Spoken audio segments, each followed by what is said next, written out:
Spanish ലീഗിൽ Barcelona അപരാജിത കുതിപ്പ് തുടരുകയാണ്. റിയൽ ഒവിഡോയെ നേരിട്ട ബാഴ്സലോണ 1-നെതിരെ 3 ഗോളുകൾക്കാണ് വിജയിച്ചത്. ആദ്യ പകുതിയിൽ 33-ാം മിനിറ്റിൽ ഗോൾ കീപ്പർ യോവാൻ ഗാർഷ്യയുടെ പിഴവ് മുതലെടുത്ത് ആൽബർട്ടോ റെയ്നയുടെ അതിമനോഹരമായ ലോങ് റേഞ്ച് ഗോളിലൂടെ ഒവിഡോ മുന്നിലെത്തി.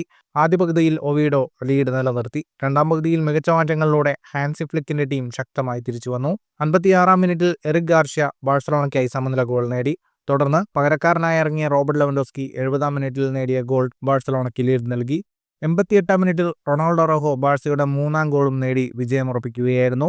ഈ വിജയം ലീഗിലെ 1-ാം സ്ഥാനക്കാരായ റയൽ മാഡ്രിഡിന് മേലുള്ള സമ്മർദ്ദം നിലനിർത്താൻ ബാഴ്സലോണയെ സഹായിച്ചു. മത്സരത്തിലെ കണക്കുകളിലേക്ക് വന്നാൽ 80% ബോൾ പൊസിഷൻ ബാഴ്സലോണയ്ക്കായിരുന്നു. 22 ഷോട്ടുകളാണ് ബാഴ്സലോണ ആകെ തൊടുത്തത്. 10 ഷോട്ട് ഓൺ ടാർഗറ്റ്. 786 പാസുകൾ 91% കൃത്യതയോടെ ബാഴ്സലോണ പൂർത്തിയാക്കി. 7 ഷോട്ടുകളാണ് റയൽ ഒവിഡോ തൊടുത്തത്. 3 shot on target. ഈ വിജയത്തോടെ 6 മത്സരങ്ങളിൽ നിന്ന് 16 പോയിന്റുമായി ബാഴ്സലോണ 2-ാം സ്ഥാനത്ത് തുടരുകയാണ്. 18 പോയിന്റുള്ള റയൽ മാഡ്രിഡാണ് 1-ാം സ്ഥാനത്ത്. 3 പോയിന്റ് മാത്രമുള്ള ഒവിഡോ 18-ാം സ്ഥാനത്താണ്.